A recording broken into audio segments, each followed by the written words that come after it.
Народ, всем привет! Сегодня у нас Тигуан. Напомню, это у меня последний рестайлинг. Когда-то давненько, кто наблюдал за моим каналом, я говорил, что у меня при открытом окне, слышите, да?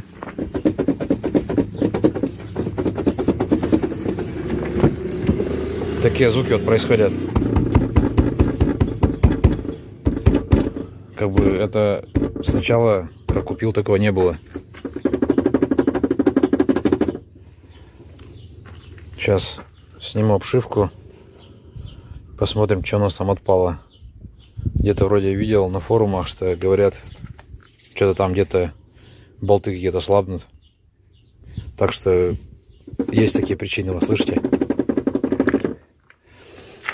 Так, для этого нам что, на китайский инструмент.